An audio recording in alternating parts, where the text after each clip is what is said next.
honored guests, it's a particular pleasure and indeed honour for me to welcome you home to County Louth, President Biden.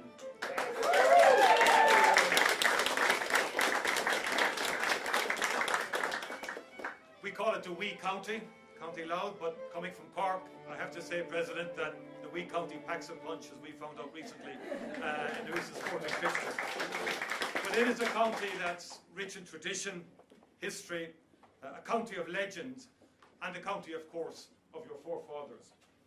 I know that you have visited here before, but today we are honoured to welcome you as President of the United States of America. And we thank you, President, for your ongoing support of Ireland, and particularly for your profiling of our country at every international forum that you attend. And I know this personally in terms of how you've introduced many an international meeting with a quote from Irish poets, and we appreciate that. Your home county, like other border counties, has in part been shaped by its proximity to the border. And in the darkest days of the Troubles, it was a place of refuge for those fleeing from violence, even though it itself was touched by violence. And that's why the transformation brought about by the Good Friday Agreement is so tangible and real here in this location. Today, thousands of people seamlessly cross the border each day. It is a shared space, a place that links rather than divides. Peace is not an abstraction here. It has become part of the daily weave of people's lives. Few would have thought this possible 25 years ago. The Good Friday Agreement enables us to make the most of people-to-people connections across this island, as well as between Ireland and the United Kingdom. Its three strands of relationships reflect the depth and interwoven nature of these engagements. And together, we all have so much potential. And we want to explore that all-island potential to its fullest. And that is why my government launched the Shared Island Initiative, so that we can make the most of these opportunities to cooperate to our collective benefit.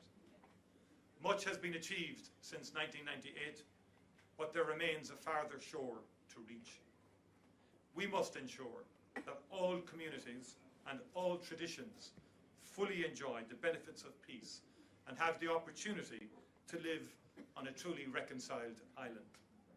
And as we take forward that work, Mr. President, we know that we do so with the full support of the United States. The engagement of the United States in the peace process gave us the Good Friday Agreement, an unwavering bipartisan commitment, a bipartisan commitment that you, above all, personified over the last 25 years, President, including through the creation and sustainability of the International Fund for Ireland. That support continues to open up horizons for us.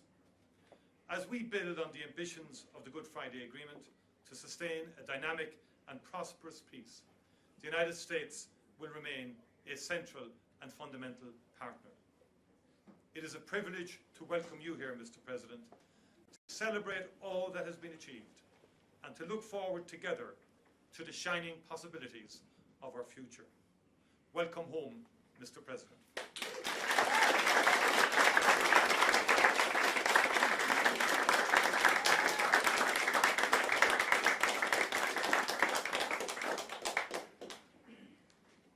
Well, it feels like home.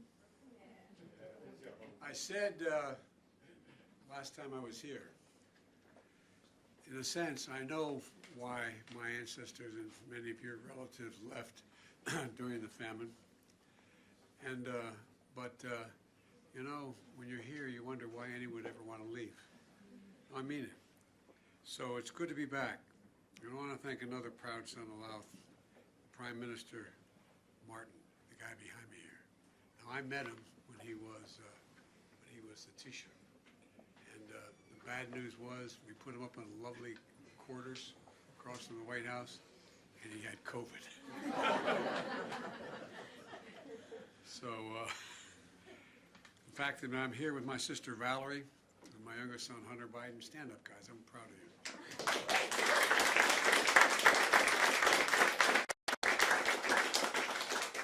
wish our mom, Catherine Eugenia Finnegan Biden, were here today. She'd be so damn proud. You know, Louth held such a special place in her heart, and it really did. And today we carry her home in our heart, for real. We think about her all the time. And coming here feels like coming home, and it really does.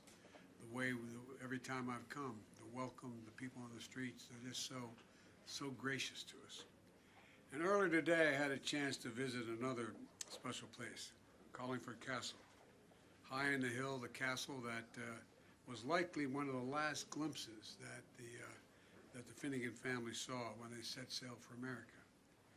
And they set sail with courage and hope, and they crossed the sea.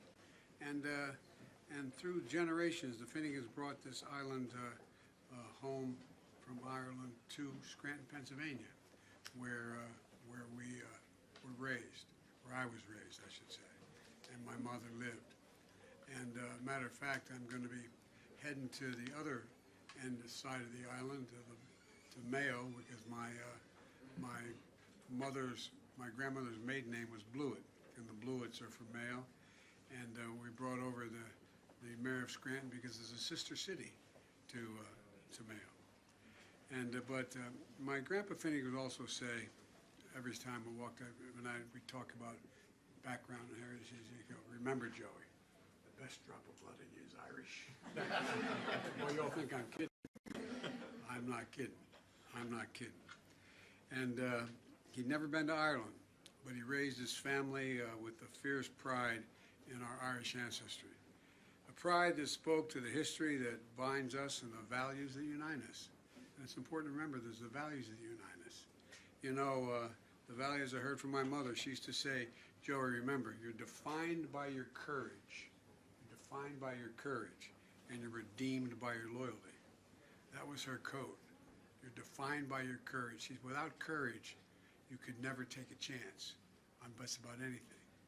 And so, you know, the values of my father, whose saving grace was a quarter of his family was Hanafis from Galway. That helped. You know, by English, I hate to tell you that. I don't hate it, I'm joking, but it's true.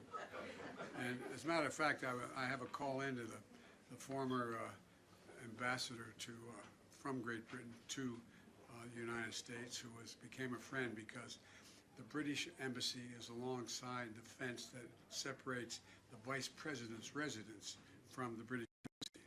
We became friends. We used to always kid him and talk about how, you know, lay off the Irishman, you know, joking with him.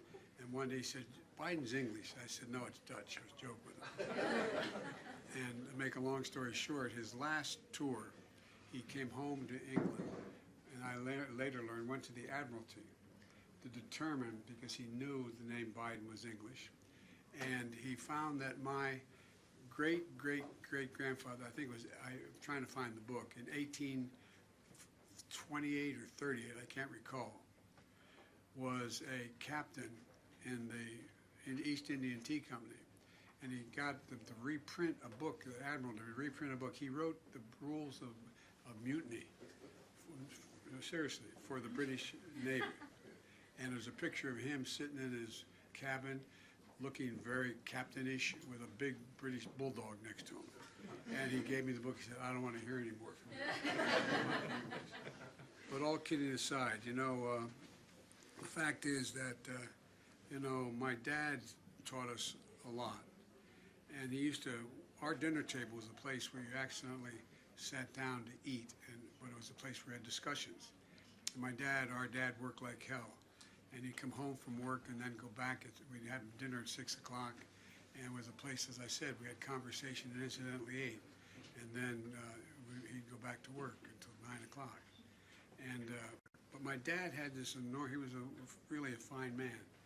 And he talked about, his favorite word was that dignity. He said, everyone's entitled to be treated with dignity, Joey, and respect, no matter what. My father would no more walk by the shoe shine guy in the Hotel DuPont than he would walk by the chairman of the board who walked by it. That was our dad, and he meant it, everyone. These are the same values I've tried to pass down to my children, my son Hunter, my deceased son Bo, my daughter Ashley. that everyone is entitled to be treated with dignity, everybody. And they're the same values including my granddaughters. I have, the great thing about granddaughters is they're crazy about their grandfather. I've worked on it from the very, you think I'm joking, I worked on it from the very beginning. And my number 2 granddaughter, and when I walked in, she was being born and Hunt was there, and I had just been born. We walked into the recovery room, and I said, "What are we going to name her?" And he said, "Finnegan." And I said, "No, what are we going to name her?" And because I thought Catherine Eugenia Finnegan Biden, they're going to name her. He said, "No, Finnegan." I said, "What are we going to call her?" He said, "Finnegan, Dad, Finnegan." Finnegan's works for an international company now. She's a great kid. And but look, the fact is, I've often said the Irish are the only people in the world, in my view, who actually are nostalgic about the future. Think about it. We're nostalgic about the future. I think we all are, no matter where we live, if we have Irish blood in us. And it's because more than anything in my experience, hope is what beats in the heart of all people, particularly in the heart of the Irish. Hope. Every action is about hope. We can make things better. And hope that built both our nations and has been passed down generation to generation by our families. And it's hope that continues this day. Nearly 45 years ago, as some of you may remember, none of you women are old enough to know, but some of you men maybe. 45 years ago, Pope John Paul spoke down the road, quoting St. Patrick. And the Pope said, and I quote, "I have kept the faith, and it's been the ambition of the Irish down through the centuries to have kept the faith." I think that's what we are. We keep the faith. I'm not talking about religion per se. I'm talking about keeping the faith in who we are, what we believe, what our values are. And so my message to you today is quite simple. We have to continue to keep the faith. Every time I walk out, this is not a joke, walk out of my Grandpa Finnegan's house up in Scranton, Pennsylvania, he'd yell, "Joey, keep the faith." And then either my uncle or my grandmother would yell, "No, Joey, spread it, spread it." But all together, we have to keep working toward a future that's of greater dignity, and as we face darkness, and there is darkness we have to face, but we must keep marching forward because the world is a greater. The world has such possibilities. I was with Xi Jinping. I've spent more time with him than any world leader has over the last 10 years. And they keep meticulous count, as the former Taoiseach will know. And over now, 87 hours worth. And I was on the Tibetan Plateau with him. I traveled 17,000 miles with him in China over 10 years. And he asked me, he said, "Can you define America for me?" And I could say the same of Ireland. I said, "Yes, I can." I said, in one word, possibilities. We believe anything's possible. Anything's possible. Anything's possible if we set our mind to it. That's who we are. That's what we believe, in my view. So let me close with this. Around the time Owen boarded the brothers bound for the ship, the brothers bound for America, another shoemaker named Joseph Kearney from Moneygall was leaving, because my great-great-grandfather was a shoemaker, Owen. And he sailed on the Caroline Reed and arriving in America just 5 weeks before my great-great-grandfather. And they were both shoemakers. And it's doubtful they knew each other, and they came out of the same port. And but one thing we do know, they left everything behind, but they had faith. They had faith in an uncertain future. And all their dreams, I'm not sure they could have imagined that 175 years later, both their great-great-grandsons would be President of the United States of America, Barack Obama and Joe Biden. But that's what you breed here, just faith and the possibilities that are out there. You know, Valerie and I come from not poor means, but modest means. We lived in a split-level home and the development of similar homes, of 75 homes. It was a nice neighborhood. And we had 3 bedrooms, 4 kids, and a grandpa living with us. And but it was home. I now look back and wonder how Mom and Dad did that. But the point is that, you know, there's just there's just, we were taught anything's possible. Anything is possible. And the fact is that I think possibilities are what we have to be focused on. And that's the power of faith. That's the promise of hope. And so, as my mother would say, that's the Irish of it. That's the Irish of it. Whenever we'd say something was unusual, she said, Joey, that's the Irish of it. It is the Irish of it. I'm so proud to be here, so proud to be in Louth, so proud to be with, I don't want to ruin the reputation, but the Carneys are relatives. We take great faith. And the closing comment I make, you see this tie I have with the shamrock on it? This was given to me by one of these guys right here. Was a hell of a rugby player, and they beat the hell out of the black and tans. Oh, God, I love it. But it was when you were at a Soldier Field, wasn't it, the game? Chicago. And after it was all over, he gave my brother, allegedly for me, but if it wasn't, I still took it. I still got the tie. I wear it with great pride. And so thank you all for the coming welcome. The bad news for all of you is we'll be back. There's no way to keep us out, but thank you, thank you, thank you. I love you.